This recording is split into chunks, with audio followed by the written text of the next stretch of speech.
Berikut ini cara untuk setting keyboard Infinix ataupun Tecno bisa juga karena Infinix dan Tecno itu tampilannya hampir sama. Jadi untuk setting misalnya menghilangkan getar, kemudian memperbesar dan memperkecil berikut ini. Jadi buka suatu aplikasi yang bisa menampilkan keyboard, misalnya di chatting WhatsApp seperti ini. Jadi untuk kalian yang ingin masuk ke setting ada dua cara, lewat icon gear ini atau icon roda gigi, bisa juga icon 3 titik, cari pengaturan kalau ada.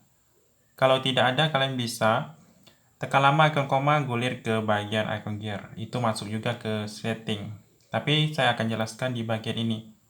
Nah, bagian ini cukup simpel. Kalau kita ingin menambahkan, silakan tarik dari bawah ke atas, gulir ke bagian ini.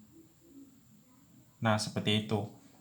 Nah, untuk setting mengubah ukurannya itu cukup simpel. Kalian bisa juga pakai cara tadi untuk masuk ke bagian pengaturan seperti ini atau dari pengaturan Infinix-nya. Ini ada pengaturan, silakan dipilih. Kemudian cari yang namanya sistem atau ketik keyboard di sini juga muncul. Pilih sistem, pilih bahasa dan masukkan, pilih keyboard virtual. Kalau Infinix ini dia ada dua keyboard. Nah, bisa kalian ada pakai Kika keyboard.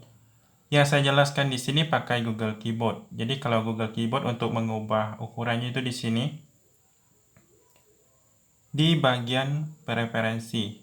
Kemudian lihat di sini ketinggian keyboard. Nah, ini ada extra pendek untuk keyboard yang lebih pendek. Untuk getar di sini ada yang namanya kekuatan getaran saat tombol ditekan. Kalau ingin mematikan, gulir ini ke OMD, ke OK. Jadi seperti itu.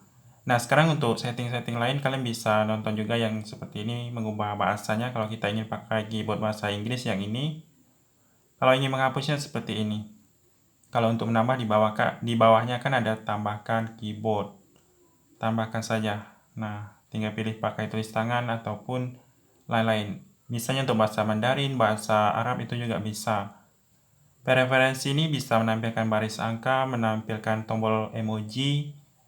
Ini tata letaknya, mode satu tangan bisa juga. Kemudian ketinggian tadi bunyi saat tombol ditekan, muncul saat tombol ditekan yaitu hurufnya, perhatiin jauh. Bisa kalian atur sendiri. Ini untuk mengatur temanya. Jadi ada tema gelap, bisa kita atur. Bisa tambahkan batas tombol, pilih terapkan. Kita juga bisa bikin tema sendiri di sini dengan menambahkan gambar kita sendiri. Nah, seperti ini, pilih berikutnya, pilih selesai. Ini sesuaikan kecerahannya. Itu untuk menambahkan yang namanya wallpaper. Bisa langsung pilih terapkan untuk mengubah ke keyboard kalian. Ini ada bagian koreksi teks. Yang tool di atas itu kalau kita matikan yang ini akan hilang. Bisa kalian ini kalau dimatikan, nah di atas ini tidak ada lagi. Jadi itu namanya tampilkan strip saran. Kalau yang ini kalian bisa baca sendiri, ada koreksi otomatis. Ini huruf kapital atau huruf besar pada saat kita pertama kali ngetik. Kita bisa ketuk 2 kali pada spasi untuk menambahkan titik. Ini periksa ejaan. Kalau ada yang namanya garis merah, itu periksa ejaan namanya. Setelah itu ada ketik geser. Ini yang seperti ini, kita geser saja dia akan mengetik. Kalau kalian tidak suka bisa matikan fitur ini, ketuk geser. Ini mode diktenya.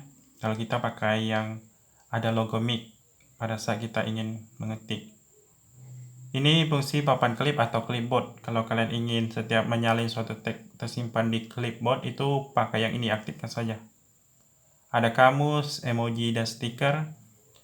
Ini ada baris akses cepat emoji di keyboard simbol. Kemudian ada opsi lanjutan, ini untuk hapus semua data bahasa.